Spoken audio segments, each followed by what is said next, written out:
So hi hello నమస్తే welcome to mister Rama.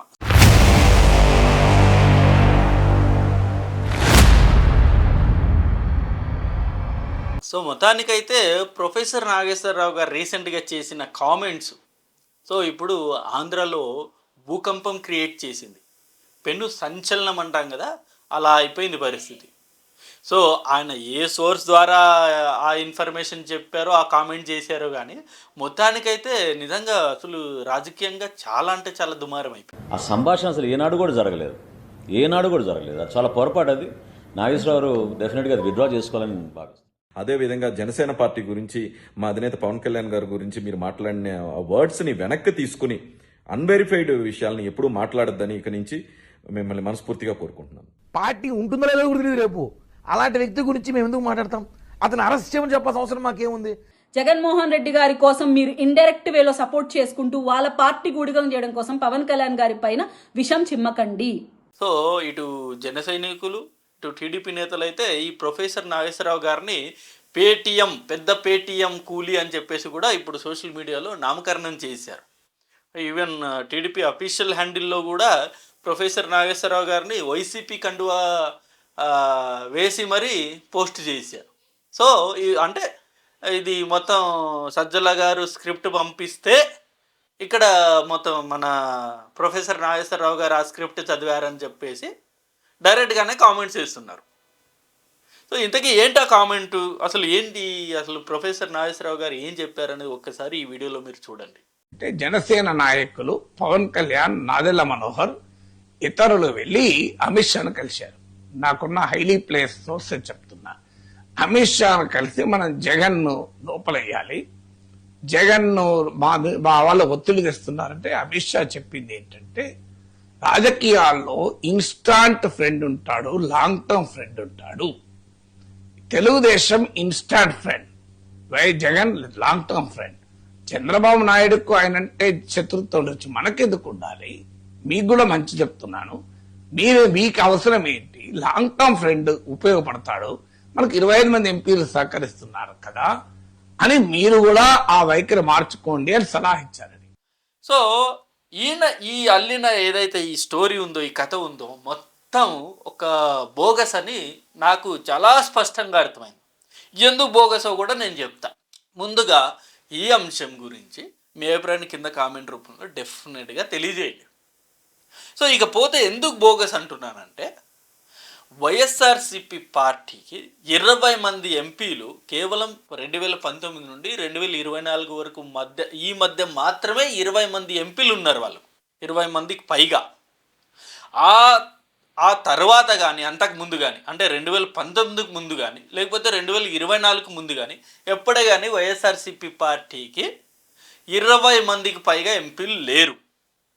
So మరి ఆయన చెప్పినట్టుగానే అమిత్ షా గారు 20 మంది ఎంపీలు మనకు సపోర్ట్ చేస్తున్నారు కదా అని చెప్పేసి అమిత్ షా గారు చెప్పినట్టుగానే ఒకవేళ అది నిజంగానే ఆయన చెప్పారనుకుందాం, అప్పుడు పవన్ కళ్యాణ్ గారు ఎప్పుడు అడుగుండాలి? 2019 నుండి 2024 ఈ మధ్య కాలంలోనే ఆయన అమిత్ షా గారి దగ్గరికి వెళ్ళి అడుగుండాలి. నిజంగా అప్పటికి జగన్ గారు ముఖ్యమంత్రిగా ఉన్నారు, ఇది ఆంధ్ర రాష్ట్రాన్ని. సో కేంద్రం ప్రవేశపెడుతున్న ప్రతి బిల్లుకి ఆయన సపోర్ట్ చేస్తున్నారు.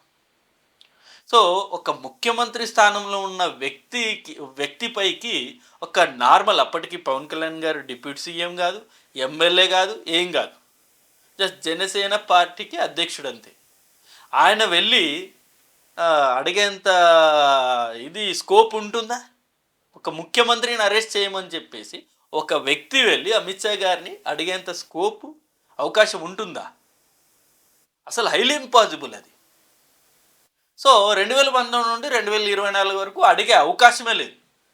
అప్పటికి కూడా పవన్ కళ్యాణ్ గారికి, మోదీ గారికి కొంచెం చనువు ఉండొచ్చు, కానీ పవన్ కళ్యాణ్ గారికి, అమిత్ షా గారికి అసలు అంత చనువు లేదు. అంత డైరెక్ట్గా అడిగేంత యాక్సెస్ పవన్ కళ్యాణ్ గారికి లేదు అప్పటికి.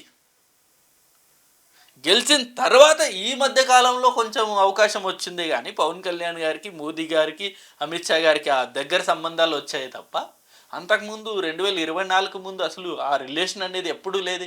పవన్ కళ్యాణ్ గారికి, అమిత్ షా గారికి అంత క్లోజ్గా వెళ్ళి అడిగేంత రిలేషన్ ఎప్పుడూ లేదు. ఇకపోతే 2019 ముందు అడిగారంటారా? అసలు అప్పటికి పవన్ కళ్యాణ్ గారు అసలు జగన్ గారి మీద అంత ఫోకస్డ్గా కూడా లేరు ఆయన. పోనీ అప్పటికి అమిత్ షా గారిని అడిగేంత ఆలోచన సాహసం అప్పుడు పవన్ కళ్యాణ్ గారు చేసే అవకాశం కూడా లేదు. అప్పుడు ఈజ్ నథింగ్ కదా. అప్పుడు 2019కి ముందు 2019లో విడిగా పోటీ చేశారు, డిపాజిట్లు కోల్పోయారు. 2019కి ముందు అంటారా? అసలు అడిగే అవకాశమే లేదు. ఒకవేళ అడిగి ఉన్న అప్పటికి 20 మంది ఎంపీలు లేరు కదా జగన్ గారికి. వైఎస్ఆర్సీపీ పార్టీకి అప్పటికి 20 మంది ఎంపీలు లేరు. పోనీ ఇప్పుడు పవన్ కళ్యాణ్ గారికి అవకాశం ఉంది. సో ఎందుకంటే ఇప్పుడు మోదీ గారితోనూ అలాగే అమిత్ షా గారితోనూ చాలా దగ్గర సంబంధాలు ఉన్నాయి. పోనీ ఇప్పుడు వెళ్ళి అడిగారే అనుకుందాం. పోనీ ఇప్పుడు వెళ్ళి అడిగినా సరే 20 మంది ఎంపీలు జగన్ గారికి ఉన్నారా ఇప్పుడు 2024 తర్వాత? లేరు కదా. మరి ఏ టైంలో ఆయన 20 మంది ఎంపీలు ఉన్నారు, ఆ 20 మంది ఎంపీలు మనకు సపోర్ట్ చేస్తున్నారని చెప్పేసి ఏ టైంలో చెప్పుంటారు? పవన్ కళ్యాణ్ గారు ఏ టైంలో అడుగుంటారు? ఇదంతా చూస్తూ ఉంటే నిజంగా ఇదంతా ఒక ఫాల్స్ స్టేట్మెంట్ అనిపిస్తలేదా? ఒక స్క్రిప్టెడ్ స్టేట్మెంట్ అనిపిస్తలేదా? ఎవరికైనా అనిపిస్తుంది డెఫినెట్లీగా. ఇప్పుడు ఒక్కొక్కసారి ఎంత పెద్ద మేధావులని అనుకున్నా సరే ఒక్కొక్కసారి ట్రిగర్ అవుతాం ఎక్కడో ఒక దగ్గర, ఎక్కడో ఒక పాయింట్ దగ్గర. ఆ ట్రిగ్గరింగ్ పాయింటే ఇది. ఒక ఫాల్స్ స్టేట్మెంట్ని ఇలా జనాల్లో విసిరేయడం అన్నమాట. ఒక పార్టీ మీద రుద్దేయడం, ఒక పార్టీ అధ్యక్షుడి మీద ఇలాంటి స్టేట్మెంట్ అలిగేషన్స్ చేసేయడం. పోనీ నాకు ఇంకొక డౌట్ ఏంటంటే, పవన్ కళ్యాణ్ గారు జగన్ గారిని అరెస్ట్ చేయించేంత కసి ఎందుకు ఉంటుంది పవన్ కళ్యాణ్ గారికి? నాకు అర్థం కాని పరిస్థితి. అంతో ఇంతో ఆ కసి లోకేష్ గారికి ఉండొచ్చు, లేకపోతే చంద్రబాబు నాయుడు గారికి ఉండొచ్చు. నన్ను జైల్లో పెట్టించారని చెప్పేసి చంద్రబాబు నాయుడు గారికి ఉంటుంది ఆ కసి. మా నాన్నను జైల్లో పెట్టించాడని చెప్పేసి లోకేష్ గారికి ఉంటుంది. మరి పవన్ కళ్యాణ్ గారికి ఎందుకు ఉంటుంది? జగన్ గారిని అరెస్ట్ చేయి అని అమిత్ షా గారిని రిక్వెస్ట్ చేసేంత అసలు ఆ స్కోపు, ఆ అవకాశము పవన్ కళ్యాణ్ గారికి ఎందుకు ఉంటుంది? అవసరం లేదు కదా. ఇప్పటికి కూడా పవన్ కళ్యాణ్ గారు జగన్ గారిని అసలు తీసి పరేసినట్టే మాట్లాడతారు. ఆయన ఈజ్ నథింగ్, అద్ద పాతాళాన్ని తొక్కేస్తాను, మరో 15 ఏళ్ళు జగన్ గారి అధికారాన్ని అసలు రానివ్వండి అని చెప్పేసి ఇప్పటికే ఆయన అలాంటి స్టేట్మెంట్లు ఇస్తున్నారు. అలాంటప్పుడు పవన్ కళ్యాణ్ గారికి అవసరం ఏముంది? జగన్ గారిని అరెస్ట్ చేయించేంత అవసరం అంటే జగన్ గారిని అరెస్ట్ చేపిస్తేనే మళ్ళీ కూటమి గెలుస్తుందనే ఆలోచన వీళ్ళకు ఉందంటారా? అసలు లేదు. ఒకవేళ అలా చేసి ఆలోచన ఉంటే డెఫినెట్గా ఏదో ఒక కేసులో డెఫినెట్గా జగన్ గారిని ఈ పార్టీకి జైల్లో వేసేవారు కదా. ఏదో కేసులో కొన్ని వందల కేసులు ఉన్నాయి, కొన్ని వందల ఆరోపణలు ఉన్నాయి. ఏదో కేసులో డెఫినెట్గా జగన్ గారిని జైల్లో వేసేవారు కదా. మద్యం కేసు, లేకపోతే ఏవో చాలా స్కాములు బయటకు వచ్చాయి కదా, తిరుపతి లడ్డు అంశం ఇలాంటివి. వేటిలో దేనిలోనూ వాళ్ళు జైల్లో వేయలేదు. వాళ్ళకి ఆలోచన లేదు ప్రస్తుతానికైతే. కూటమి నేతలకి ఇటు చంద్రబాబు నాయుడు గారు, లోకేష్ గారు, పవన్ కళ్యాణ్ గారికి జగన్ గారిని అరెస్ట్ చేసే ఆలోచన 100% లేదు. సో అంతే తప్ప ఇలాంటి ఫాల్స్ సోర్సెస్ ద్వారా వచ్చిన ఒక ఇన్ఫర్మేషన్ని ఇలా జనాల్లోకి వదిలేస్తే నిజంగా అది ప్రొఫెసర్ నాగేశ్వరరావుకే ఆయనకే డ్యామేజ్. అంత పెద్ద మేధావి అనిపించుకొని అంత మేధస్సు ఉంది, అసలు ఆయన మాట్లాడే ప్రతి మాట చాలా పవర్ఫుల్ అనే కాటికి ఒక ఇది తెచ్చుకొని ఇప్పుడు పేటీఎం, పెద్ద కూలీ, పెద్ద పేటీఎం అని ఇలాంటి స్టేట్మెంట్లు అనిపించుకోవడం ఆయనకే చెల్లింది. సరే ఇంకొకటి, ఇప్పుడు ఆయన చెప్పిన దాంట్లో ఒకటైతే నిజం ఉంది.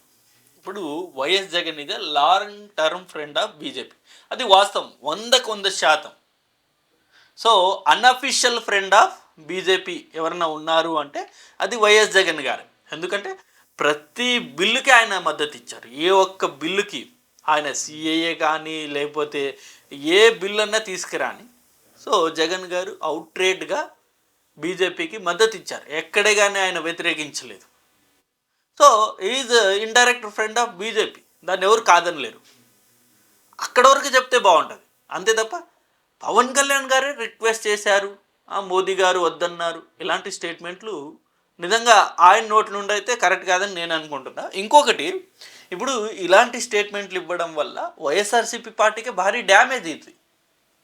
కేవలం ఇది జనసేన పార్టీకో కూటమి పార్టీకో దెబ్బ కాదు ఇది.